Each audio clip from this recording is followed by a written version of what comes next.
आज आपण बनवूया एक पारंपरिक ठेवणीतली रेसिपी, रताळ्याच्या घाऱ्या।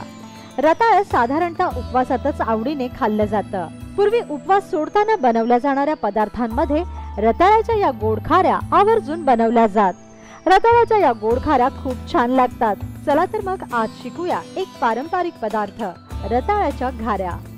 रताळ्याच्या घाऱ्या बनवण्यासाठी आपल्याला लागेल 3 रताळे, गुळाचा एक लहानसा खडा, सुंठेचा एक तुकडा, 1 चमचा बडीशेप, 1 कप गव्हाचं पीठ, तूप आणि चवीपुरतं मीठ।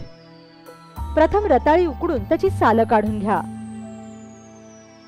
यानंतर यात गूळ घाला, मग यात सुंठ बडीशेप पूड घाला।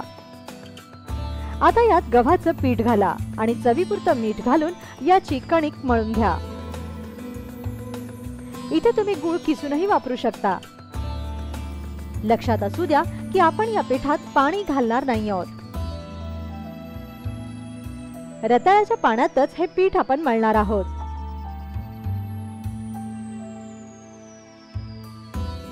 आता मळलेले हे पीठ 5 मिनिटांसाठी असंच ठेवून द्या।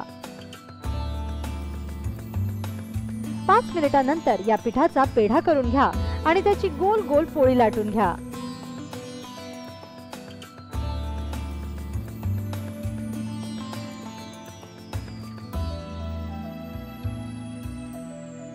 आता ही पोळी तूप घालून छान भाजून घ्या। तयार झाल्या तुमच्या रताळ्याच्या गोड घाऱ्या।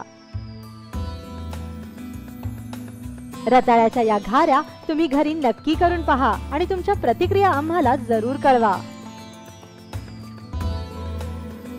पूर्वी रताळ्याच्या या गोड घाऱ्या मिरचीच्या ठेच्यासोबत खाल्ल्या जात असे, त्यामुळे तुम्ही सुद्धा मिरचीच्या ठेच्यासोबतच ही गोड घारी सर्व करा।